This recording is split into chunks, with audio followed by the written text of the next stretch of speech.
Students, since 4 lectures, we have started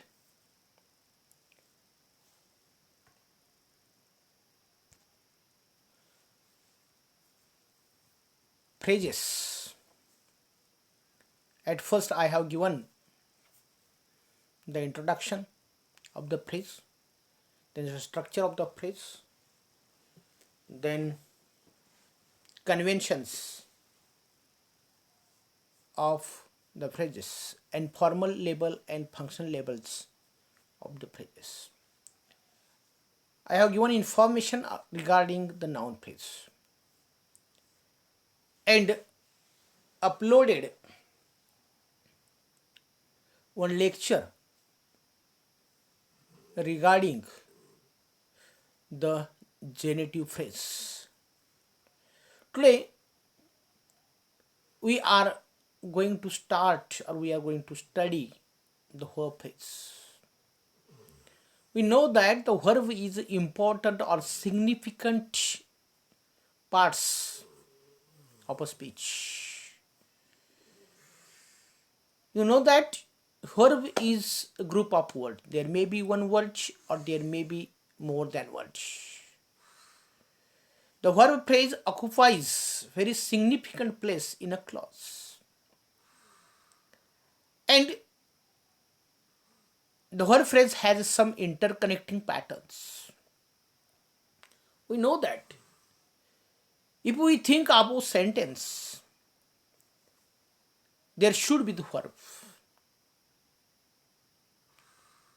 We will get sentence without subject, but we will not get the sentence or the clause without the verb.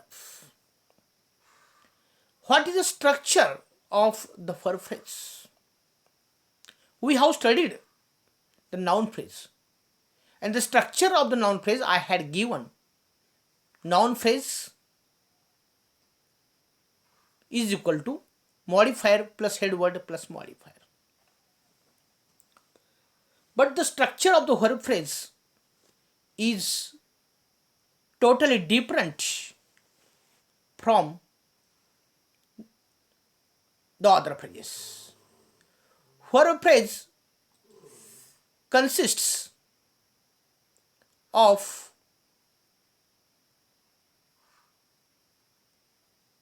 auxiliary and the main verb. Means verb phrase deals with auxiliary plus main verb.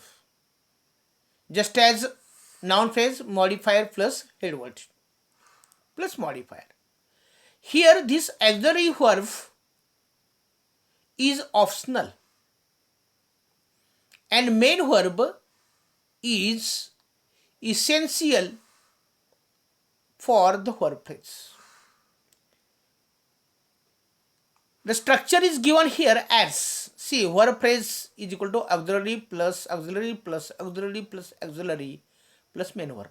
Means maximum there may be 4 auxiliaries and only one main verb. The structure of verb phrase is auxiliary plus main verb, but there are number of auxiliaries. Actually, auxiliaries are here operator verbs, and they are symbolized as a small v. When we have studied the formal labels of the phrases, means when if you want to the words as in a phrase, at that time I had given is for auxiliary is there is a small v. And always auxiliary comes before the main verb. Auxiliary can be modal verbs, perfective verb, and progressive aspects or the passive aspects. Means am, is, are, was, were, shall be, will be, have, has, had, being. Okay, these are auxiliaries. Here are some examples. Okay, I play on the ground. I play on the ground. Here I is the subject, play is the verb. Okay, and on the ground that is adverb. म्हणजे मी ग्राउंडवरती क्रीडांगणावरती खेळतो. Means here is the P means verb phrase. Yeah, and that is the verb phrase. Here P is not written. Verb phrase, and phrases are enclosed in a round bracket, so that here is a round bracket.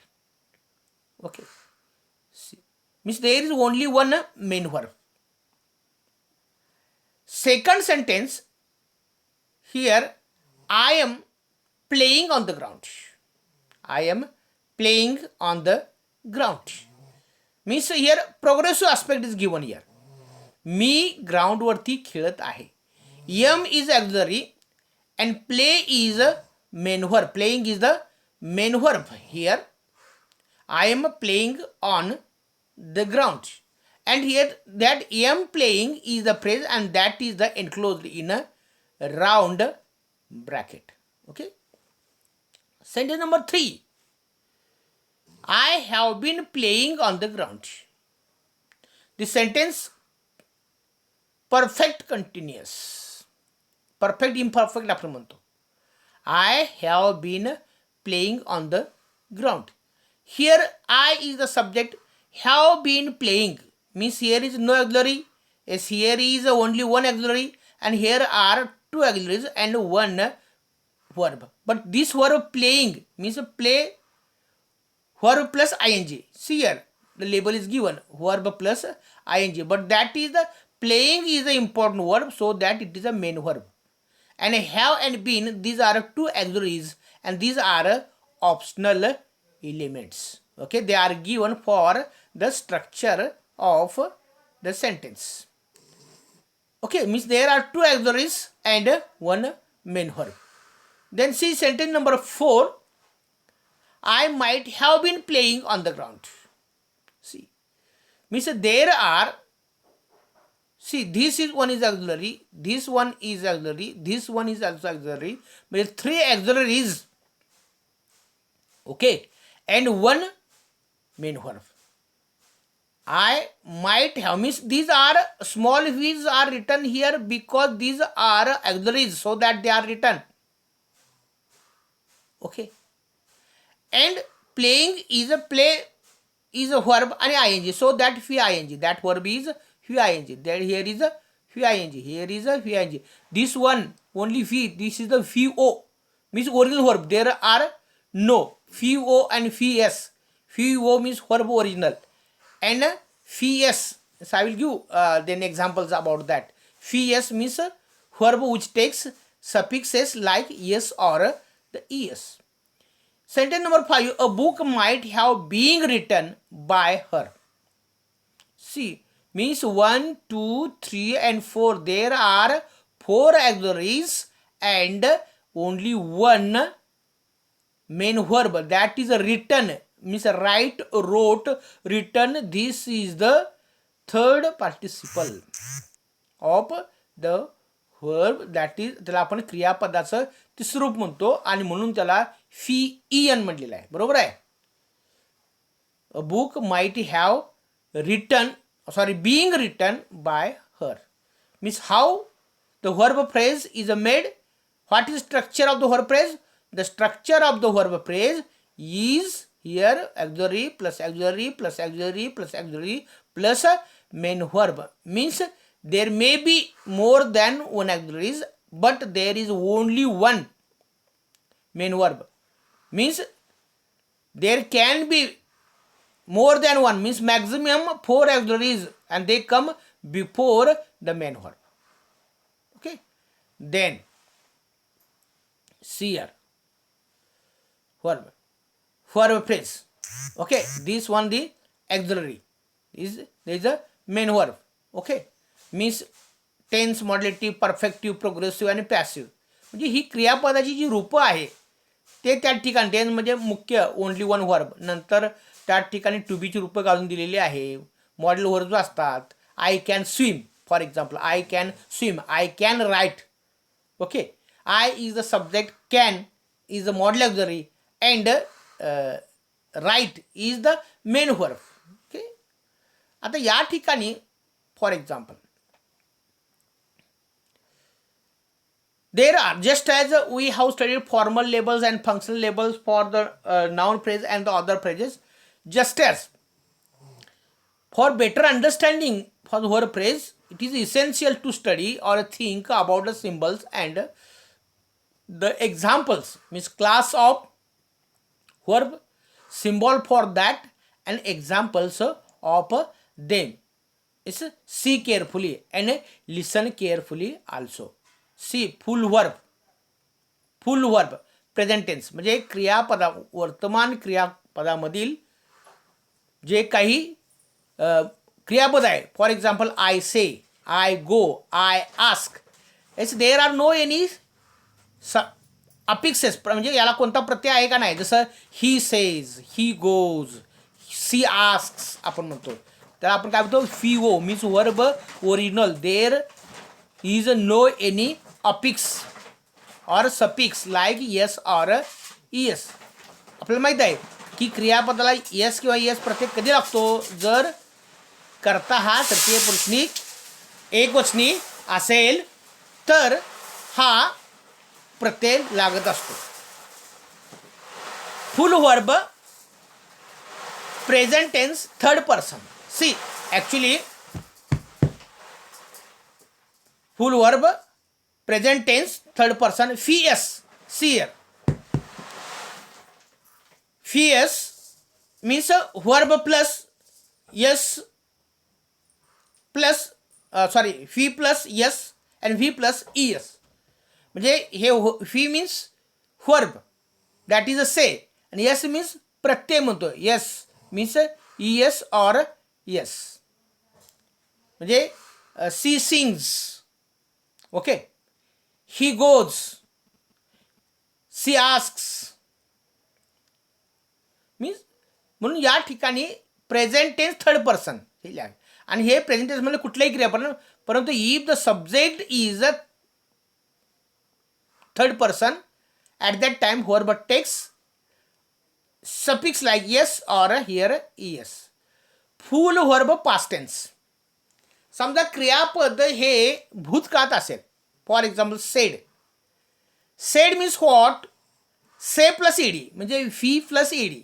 Went, went हे क्रियापदाचं दुसरं रूप आहे, म्हणजे हे भूतकाळी क्रियापद आहे, हे लक्षात घ्या. वेंट म्हणजे गो प्लस ईडी, परंतु went is the form it's of the past tense. Asked me see only full verb present tense V O, full verb third person V S, full verb past tense feed, see here. Okay, and said, went, asked. Then progressive, progressive म्हणजे V plus I N G, म्हणजे जे क्रियापद आहे, मुख्य क्रियापद आहे, त्याला जर आय एन जी प्रत्यय लागला असेल त्याला आपण प्रोग्रेसिव्ह म्हणतो. चालू म्हणजे जसं आपण चालू काळामध्ये क्रियापद वापरतो. I am going, I am singing, I am writing, the teacher is asking so many questions, she is saying something. Okay, means here saying, going and asking means these are the verbs which has suffixes like ing. Okay, then perfective fian म्हणजे क्रियापदाचं तिसरं रूप. लक्षात ठेवा, आता आपल्या मनामध्ये एक गोंधळ असेल की या ठिकाणी व्ही मध्ये सुद्धा सेड दिलेला आहे आणि इथं व्ही एनमध्ये सेड दिलेला आहे, इथंही सेड आहे. आता हे का दिलं? आय सेड, दिस वाक्य, this sentence, see here, I said, I went, मी गेलो, मी सांगितलं. इथं आय सब्जेक्ट आहे आणि सेड हे फी प्लस ईडी आहे. But here said is V N because I have said, मी सांगितलेलं आहे. आय हॅव गॉन, मी गेलेलो आहे. आय हॅव आस्क्ड, मी विचारलेलं आहे. हे लक्षात घ्या. आणि म्हणून इथं वाक्य ज्या वेळेला पूर्ण काळात असतं, if the sentence is in perfect tense at that time there are perfective to be's like has, have, had, and the verb which after comes them is that is the part participle means क्रियापदाचं तिसरं रूप म्हणतो आपण त्याला VN म्हणतो. Okay, passive VN. Passive म्हणजे काय की active wise sentence म्हणतो. आय राईट अ लेटर, बरोबर आहे, आय राईट अ लेटर. आता या वाक्यामध्ये क्रियापद जे आहे हे क्रियापद कसं आहे, VO आहे, I write letter. But if you want to convert this sentence, change this sentence into passive voice, we have to change that verb in actually verb 3 मध्ये म्हणतो आपण. क्रियापदाच्या तिसऱ्या रूपामध्ये असं रूपांतर करावं. A letter is written by me. I write a letter, त्याचा passive काय होतो, a letter is written, seer is written by, so that is the, म्हणजे पॅसिव्ह वाक्य असेल, ॲक्टिव्हचं पॅसिव्ह करतो, पॅसिव्ह मधलं जे क्रियापद आहे ते VN असतं. Okay, then modal auxiliaries, modal verbs म्हणतो आपण त्याला सिम्बॉल काय आहे, M दिलेला आहे. Model may be can, could, may, might, shall, should. Okay, these are model auxiliaries so that the symbol for them given that is the M. Primary verb means we know that there are three kinds of primaries: be, have, and do. Here have means what, have, has, had. बरोबर आहे का, म्हणजे have, has, had ज्या वेळेला verb फ्रेजमध्ये येतं त्यावेळेला हे जे ॲक्झिलरी आहे ते HV आहे, हे लक्षात घ्या. Am, is, are, was, were, shall be, will be म्हणतो ज्यावेळेला आपण की या ठिकाणी बी आहे, आणि डू, डज, डीड जे आहे यासाठी काय वापरतो आपण, डू वापरतो. Means there are 3 kind of primaries, have, be and do. Okay, means actually खरं तर 2 प्रकारचे वर्ब फ्रेजेस आहेत. There are 2 types of verb phrases on the types of verbs used. आता वाक्यामध्ये किंवा त्या फ्रेजमध्ये कोणत्या प्रकारचं क्रियापद आपण वापरतो त्याच्यावरती ते अवलंबून आहे. म्हणजे देर are 2 kinds of verb phrases. They are finite verb phrase and second one is non finite verb. आता फायनाईट वर्ब म्हणजे काय आणि नॉन फायनाईट म्हणजे वर्ब काय, जे क्रियापद काळानुसार आणि कर्त्यानुसार बदलतं, हे लक्षात घ्या. म्हणजे हिअर फायनाईट वर्ब फ्रेज जे आहे means the verb phrase which carries a tense and shows agreement with the subject in the person and number. म्हणजे आपण ही से म्हणू शकत नाही, लक्षात ठेवा. ही से असं नाही म्हणू शकत, ही सेज. दे से आपण म्हणू शकतो, लक्षात ठेवा. म्हणजे दे से म्हटलो तर आपण हे फायनाईट वर्ब आहे, से हे फायनाईट वर्ब आहे. काय, कारण दे हे थर्ड पर्सन प्लुरल आहे आणि कर्ता काय आहे, कर्ता तृतीय पुरुष अनेक वचने असल्यामुळं सेच आहे ना. आपण काय म्हणतो, I say, we say, you say, he, she, it, they say. Okay, they say म्हणतो आपण. म्हणजे काळ हा वर्तमान काळ आहे आणि कर्ता दे आणि से मध्ये एक प्रकारचं ॲग्रीमेंट रिलेशनशिप आहे, लक्षात ठेवा. In the finite verb the first word is always finite verb. म्हणजे FIO, FIS, FID, FING, FIN, these are forms of finite verb, हे लक्षात घ्या. म्हणजे वर्ब ओरिजिनल म्हणजे verb in present tense, verb in present tense but third person, verb ED past tense, verb ING आपण काय म्हणतो त्याला progressive, VN, and verb perfective and the passive. See the here example. I write a book. See, I write book. Here write, is there any affix प्रत्यय काय आहे का, नाही आहे. So that FIO. Okay. Then second sentence, he writes a book. See here, he is the subject and that is the third person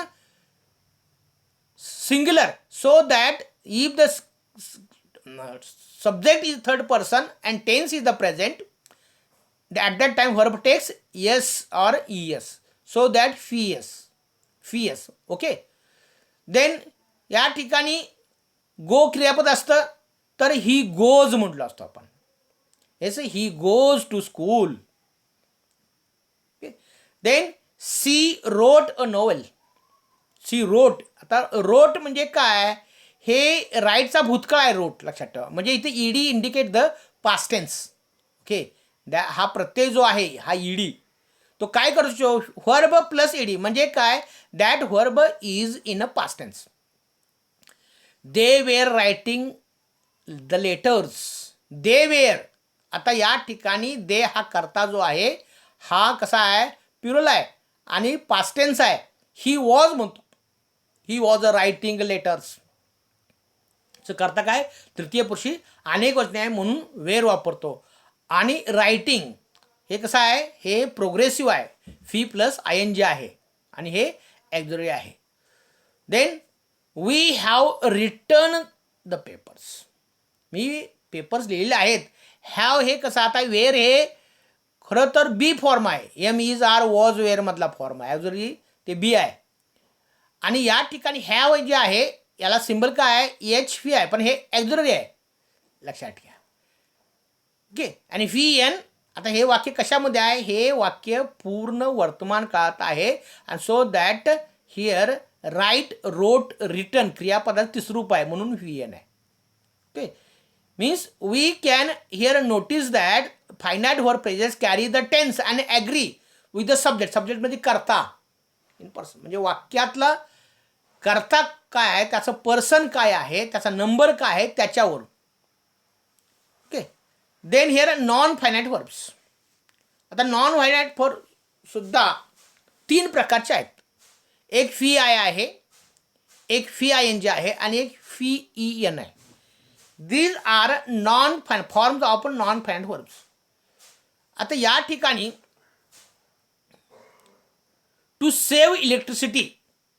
to save. आता save हे जे आहे हे क्रियापद आहे, पण आपण टू सेव्ह म्हणलेलं आहे. Okay. To go to school, to go, to walk और to go walking.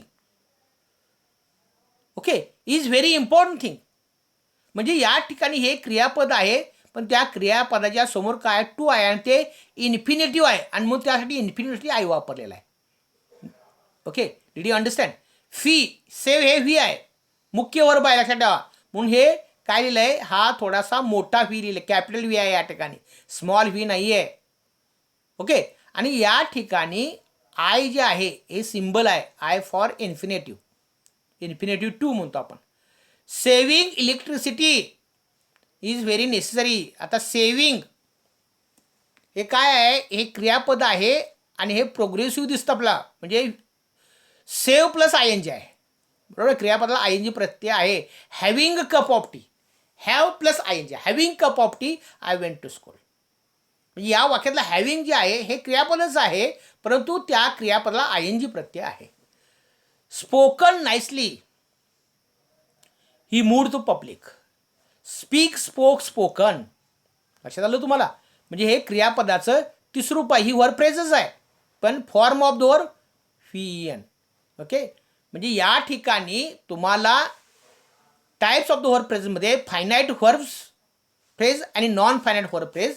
Finite verb फ्रेजमध्ये V O, V S, V I N G, V E N अशा प्रकारची आणि फी ई डी अशा प्रकारची क्रियापद आहेत. आणि इथं V I, V I N G आणि फी एन. ओके. आता या ठिकाणी फायनाईट व्हर्ब फ्रेज दिलेला आहे, बरोबर आहे का. स्पोक. आता स्पीकचा भूतकाळ स्पोक आहे म्हणून व्ही ई डी आहे, पण ते मुख्य क्रियापद आहे, स्ट्रक्चर त्याचं मुख्य मेन व्हर्ब आहे ते.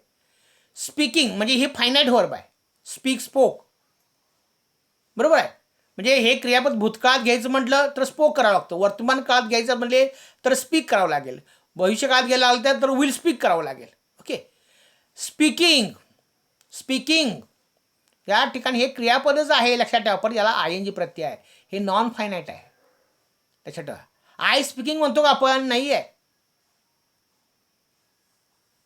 But speaking with the public he went. Main verb आहे ते, पण कसं आहे? आय एन जी आहे. हे लक्षात घ्या.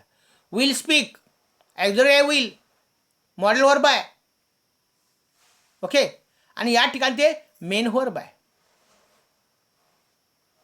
स्पीक हे काय? मेन वर्ब आहे. टू स्पीक इन्फिनेटिव्ह आहे. इज स्पोकन हे पॅसिव्ह आहे. बी स्पोकन इन्फिनेटिव्ह बी. आणि हॅज बीन स्पोकन नाही, हॅज बीन स्पीकिंग आहे. म्हणजे या ठिकाणी सर्वसाधारणपणे these are given to understand the categories of the verbs and the symbols for them. Yes, we know that phrases are enclosed in here round brackets, and words in a phrase are enclosed in curly brackets. म्हणजे auxiliaries are enclosed in curly brackets and main verb enclosed in round bracket. Then now we have studied about what does means verb phrase, what is the structure of the verb phrase, what is the basically class and the forms and the symbols of them. Now the function of the verb phrase. What is the function of the verb phrase? आता verb phrase structure काय आहे? See, I know him very well. Verb phrase always functions as a predicator. जसं आपण subject म्हणतो तसं predicate आहे, object आहे, complement आहे. Noun phrase functions as a subject, object, complement or adverb. बरोबर आहे, आपण म्हणलेलं बघितलेलं आहे, वी हॅव स्टडीड ऑलरेडी. तसं the verb phrase functions as a predicator and that symbol is a P. See the recording or the video of me. How the symbols are given. Means if you want to analyze phrase in a clause, म्हणजे sentence आहे, लक्षात घ्या. आणि सेंटेन्समधली verb phrase जी आहे ही जर आपणाला analyse करत असेल तर P is the functional label that is given and V P is the formal label. And there is only one main verb. See, only main verb is given there. I can work hard. Can work, this is the verb phrase. See, the predicator is a functional label and VP is formal label. Can is the modal auxiliary. This is auxiliary, but that is the modal verb. Work is, yes, that is the main verb, but it is a capital V. That is the capital V. See here, work, that is the main verb. Has, she has written a notice. Has is auxiliary and written is the main verb. Okay, he might have left his office. Left is the main verb. Might is a modal auxiliary and have is a primer verb, that is have. H phi is written there. C symbol for that. Then we have been working in the field. Here been is the given here. Means हे बीज this रूप आहे, been आपण म्हणतो. इथं have आहे. Means there are two auxiliaries and one main verb, but that is here left. Live left left क्रियापद तिसरं रूप आहे. जसं इथं V N return, write wrote return. बरोबर आहे. इथं वर्क पहिलेच रूप आहे म्हणून व्ही आहे. इथं तिसरं रूप आहे म्हणून व्ही एन आहे. इथं तिसरं रूप आहे म्हणून व्ही एन आहे. इथं प्रोग्रेसिव्ह आहे, V I N G. Okay, म्हणून work plus I N G म्हणून व्ही आय एन जी लिहिलेलं आहे. Okay, this actually this is the verb phrase. Means here I have given information regarding the introduction about the phrase, structure, symbols and the types of the verb phrase as well as the function of the verb phrase.